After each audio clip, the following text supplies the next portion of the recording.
Kogilu layout ಅಕ್ರಮ ಮನೆ ನಿರ್ಮಾಣ ಪ್ರಕರಣಕ್ಕೆ ಸಂಬಂಧಪಟ್ಟಂತೆ ಇದೀಗ ಒತ್ತುವರಿದಾರರ ವಿರುದ್ಧ ಯಲಹಂಕ ಪೊಲೀಸರು ಮತ್ತು ತನಿಖೆಯನ್ನು ನಡೆಸ್ತಾ ಇದ್ದಾರೆ. ಎಫ್ಐಆರ್ ದಾಖಲಿಸಿ ಈಗಾಗಲೇ ಇಬ್ಬರನ್ನ ಅರೆಸ್ಟ್ ಮಾಡಿಕೊಂಡಿದ್ದಾರೆ ಪೊಲೀಸರು. ಇಬ್ಬರು ಕನ್ನಡಿಗರು, ಅದರಲ್ಲೂ ಕೂಡ ವಿಶೇಷವಾಗಿ ಕಸ್ಟಡಿಗೆ ಪಡೆದುಕೊಂಡಿದ್ದಾರೆ ಪೊಲೀಸರು ಅನ್ನೋ ಮಾಹಿತಿ ಸಿಗ್ತಾ ಇದೆ.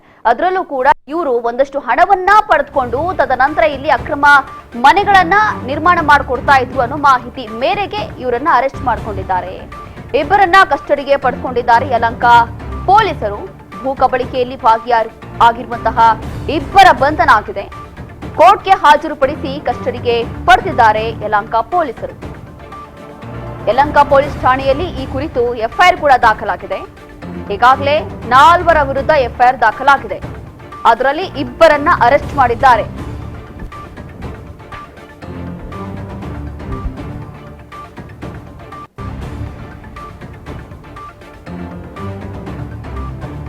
ಕೋಗಿಲು ಲೇಔಟ್ ಅಕ್ರಮ ಮನೆ ನಿರ್ಮಾಣ ವಿಚಾರಕ್ಕೆ ಸಂಬಂಧಪಟ್ಟಂತೆ ಒತ್ತುವರಿದಾರರ ವಿರುದ್ಧ ಯಲಹಂಕ ಪೊಲೀಸರು ಇದೀಗ ತನಿಖೆ ನಡೆಸ್ತಾ ಇದ್ದಾರೆ.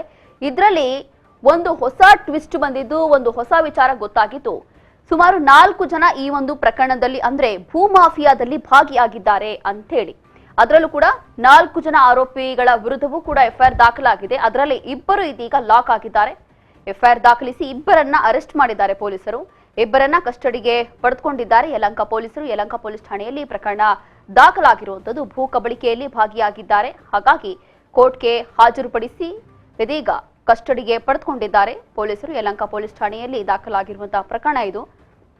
ಇದರಲ್ಲಿ ಆರೋಪ ಕೇಳಿ ಬರ್ತಾ ಇರುವಂತದ್ದು, ಕೋಗಿಲು ಲೇಔಟ್ನಲ್ಲಿ ಅಕ್ರಮ ಶೆಡ್ಗಳನ್ನ ಹಾಕೊಡಕ್ಕೆ ಅಥವಾ ಸಣ್ಣ ಪುಟ್ಟ ಮನೆಗಳನ್ನ ನಿರ್ಮಾಣ ಮಾಡ್ಕೊಡೋದಿಕ್ಕೆ ಒಬ್ಬರ ಹತ್ರ ಸುಮಾರು 1 ರಿಂದ 2 ಲಕ್ಷ ಹಣವನ್ನ ಇವರು ಪಡಿತಾ ಇದ್ರು ಅನ್ನೋ ಮಾಹಿತಿ ಇದೆ. ಹಾಗಾಗಿ ಟೋಟಲ್ 4 ಜನ ಇದ್ದಾರೆ ಈ ಒಂದು ಭೂ ಮಾಫಿಯಾದಲ್ಲಿ. ವಾಸಿಂ ಬೇಗ್ ಆರೋಪಿ, ಈಗಾಗಲೇ ಈ ಒಂದು ಫೋಟೋದಲ್ಲಿ ನೋಡ್ತಾ ಇದ್ದೀರಿ, ಇವನೇ ಇದರಲ್ಲಿ ಪ್ರಮುಖ ಆರೋಪಿ ಅಂತ ಹೇಳ್ಬೋದು.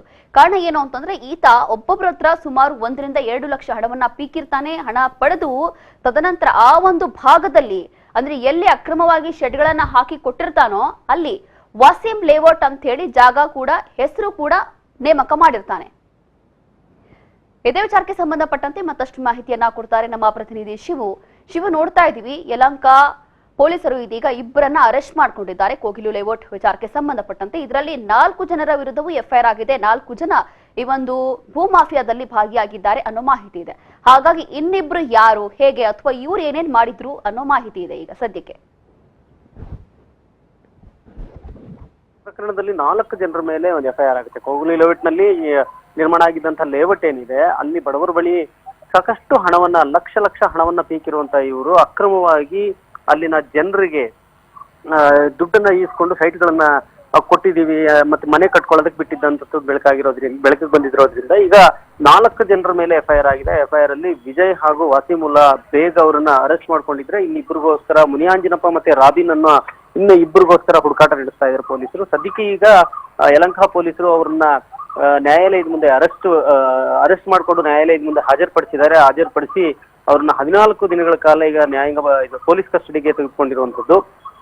ಪೊಲೀಸ್ ಕಸ್ಟಡಿಯಲ್ಲಿ ಮತ್ತಷ್ಟು ಅವರು ಮಾಡಿರಬಹುದಾದಂತಹ ಅಕ್ರಮಗಳು, ಯಾರ್ಯಾರಿಗೆಲ್ಲ ಸೈಟ್ ಅನ್ನ ಕೊಟ್ಟಿದ್ದಾರೆ, ಯಾರ ಹತ್ರ ಎಲ್ಲ ಹಣ ಎಷ್ಟೆಷ್ಟು ವಸೂಲಿ ಮಾಡಿದ್ದಾರೆ, ಇದ್ರ ಹಿಂದೆ ಇರುವಂತಹ ದೊಡ್ಡ ಕೈಗಳೇನಾದ್ರೂ ಇದಾವ, ಈ ಎಲ್ಲವನ್ನೂ ಕೂಡ ಈಗ ಬಯಲುಗೆಳೆಯುವಂತದ್ದಕ್ಕೆ ಯಲಹಂಕ ಪೊಲೀಸರು ಅವ್ರನ್ನ 14 ದಿನಗಳ ಕಾಲ ಕಸ್ಟಡಿಗೆ ಪಡ್ಕೊಂಡಿದ್ದಾರೆ.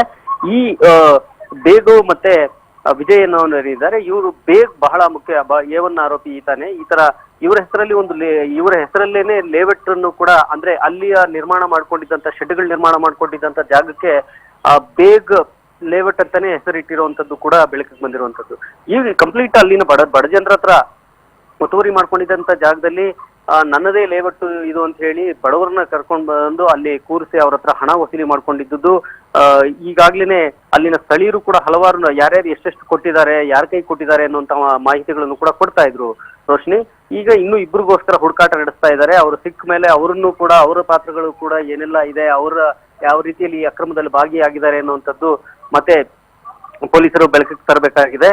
ಸದ್ಯಕ್ಕೆ ಈ ಇಬ್ಬರನ್ನ ನ್ಯಾಯಾಧೀಶರ ಮುಂದೆ ಹಾಜರುಪಡಿಸಿ 14 ದಿನಗಳ ಕಾಲ ವಿಚಾರಣೆಗೆ ಕಸ್ಟಡಿಗೆ ತೆಗೆದುಕೊಂಡಿದ್ದಾರೆ ರೋಶ್ನಿ. ಶಿವು, ಈ ಹಿಂದೆಯೂ ಕೂಡ ಒಂದು ಮಾಹಿತಿ ಸಿಕ್ಕಿತ್ತು. ಅಂದ್ರೆ ಯಾವಾಗ ಈ ಒಂದು ಗಲಾಟೆ ಆಗಿತ್ತು, ಯಾವಾಗ ಈ ಒಂದು ತೆರವು ಕಾರ್ಯಾಚರಣೆ ನಡೆದಿತ್ತು, ಅವಾಗ ಒಬ್ಬ ಕಾಂಗ್ರೆಸ್ ಕಾರ್ಯಕರ್ತನೇ ಈ ಒಂದು ಭೂ ಮಾಫಿಯಾದಲ್ಲಿ ಭಾಗಿಯಾಗಿದ್ದಾನೆ. ಅವರೇ ಅಲ್ಲಿ ಹಣವನ್ನ ಪಡೆದುಕೊಂಡು ತದನಂತರ ಅಲ್ಲಿ ಅಕ್ರಮವಾಗಿ ಶೆಡ್ಗಳನ್ನ ಹಾಕೊಟ್ಟಿದ್ದಾರೆ ಅನ್ನೋ ಆರೋಪ ಕೇಳಿ ಬಂದಿತ್ತು. ಇದೀಗ ಈ ಟೋಟಲ್ 4 ಜನರ ಹೆಸರು ಇದೀಗ ಮುಂದೆ ಬರ್ತಾ ಇರುವಂತದ್ದು. ಹಾಗಾಗಿ ಇಬ್ರೇನೋ ಅರೆಸ್ಟ್ ಆಗಿದ್ದಾರೆ, ಇನ್ನಿಬ್ರು ಎಲ್ಲಿದ್ದಾರೆ, ಹಾಗೆಯೇ ಇನ್ನು ಎಷ್ಟು ಜನ ಇದರ ಭಾಗಿಯಾಗಿರಬಹುದು ಅಂತ. ಖಂಡಿತ. ಮೊದಲನೇದಾಗಿ ಈ ಲೇಔಟ್ ಕೋಗಿಲು ಲೇಔಟ್ ನ ಡೆಮಾಲೇಷನ್ ಮಾಡಿದಂತ ಸಂದರ್ಭದಲ್ಲಿ ಇದ್ದಂತ ಎಲ್ಲಾ ಬಡವರ ಗೋಳು ಮುಗಿಲು ಮುಟ್ಟಿತ್ತು. ನಿಜಕ್ಕೂ ಕೂಡ ಅಲ್ಲಿ ಅವರು ಏನು ಕಷ್ಟಪಟ್ಟು ದುಡಿದು ಸಂಪಾದನೆ ಮಾಡ್ಕೊಂಡು ಸಣ್ಣ ಸಣ್ಣ ಪುಟ್ಟ ಗುಡಿಸಲುಗಳನ್ನು ಹಾಕೊಂಡಿದ್ರು. ಮತ್ತೆ ಇಂಥ ಅನಧಿಕೃತವಾಗಿರೋರು ಈ ಬೇಗ್ ಮತ್ತೆ ವಿಜಯ್ ಅಂತ ಏನಿದ್ದಾರೆ, ಈ 4 ಜನರು ಕೂಡ ಅವ್ರಿಗೆ ಹಣವನ್ನು ಕೂಡ ಕೊಟ್ಟಿದ್ರು.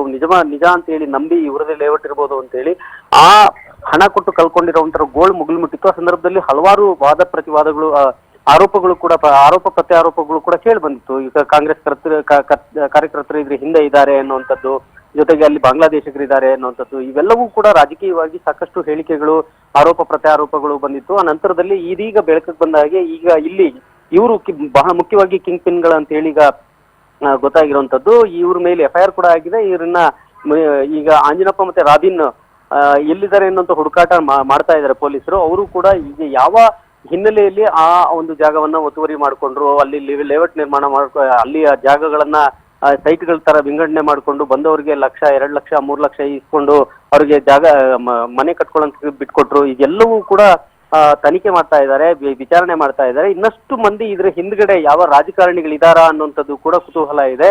ನೋಡ್ಬೇಕಾಗುತ್ತೆ ವಿಚಾರಣೆಯಲ್ಲಿ ಏನೆಲ್ಲ ಅಂಶಗಳು, ಯಾವ್ಯಾವ ವ್ಯಕ್ತಿಗಳು ಹಿಂದೆ ಇದ್ದಾರೆ ಅನ್ನುವಂಥದ್ದು ಗೊತ್ತಾಗುತ್ತೆ ಅನ್ನುವಂಥದ್ದು. Roshini. Yes, thank you Shivu, ನಿಮ್ಮೆಲ್ಲ ಮಾಹಿತಿಗಾಗಿ.